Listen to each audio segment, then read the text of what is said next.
എൻ്റെ ഒരു വിഷമം പറഞ്ഞോട്ടെ. ഞാൻ ഈ വീടുകൾ സന്ദർശിക്കാനായിട്ട് സമയം കിട്ടുമ്പോഴൊക്കെ പോകുന്നുണ്ട്. ഇപ്പോൾ 28 വീടുകളിൽ പോയിട്ട് 3 വീട്ടിലാണ് യുവാക്കളായിട്ടുള്ളവരുള്ളൂ. ബാക്കി എല്ലായിടത്തും മധ്യവയസ്കരായിട്ടുള്ള മാതാപിതാക്കൾ മാത്രമേ ഉള്ളൂ. പഴയ തലമുറയിൽ ഒരു വീട്ടിൽ ചെന്നപ്പോൾ അവിടെ മുതിർന്നവരായിട്ട് 19 മക്കളുള്ള ഒരു കുടുംബമൊക്കെ കണ്ടു. പക്ഷെ എന്നെയൊന്നും 4ാമത്തെ കുട്ടിയുടെ 5ാമത്തെ കുട്ടിയുടെ മാമോദീസയ്ക്ക് വളരെ ചുരുക്കം ചിലരൊക്കെ വിളിക്കുന്നത്. അപ്പം ഞാൻ വിചാരിച്ചത് എന്നെ ബുദ്ധിമുട്ടിക്കാതിരിക്കാൻ വേണ്ടിയിട്ടായിരിക്കുന്നു. ഞാൻ അന്വേഷിച്ചപ്പോൾ അങ്ങനെ 4-5 മക്കളുള്ള കുടുംബങ്ങൾ വളരെ കുറവാണ്. നമ്മുടെയൊക്കെ കാലം കഴിഞ്ഞു കഴിഞ്ഞാൽ ആ വീടുകളൊക്കെ അന്യം നിൽക്കില്ലേ?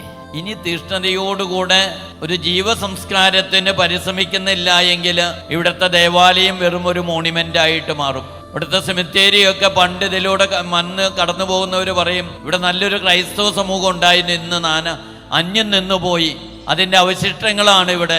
ഞാനിപ്പോൾ രൂപതയിൽ 2 കോൺവെന്റുകൾ നിർത്താൻ അനുവാദം കൊടുത്തു. ദുഃഖകരമായിട്ടുള്ള കാര്യമാണ്, ആളില്ലാത്തതുകൊണ്ട്. ഇത് ഇനി കൂടിക്കൊണ്ടിരിക്കും. ഇനി അവിടേക്കൊക്കെ ആള് വേണ്ടേ? ഇനി വീട്ടിൽ ആള് വേണ്ടേ?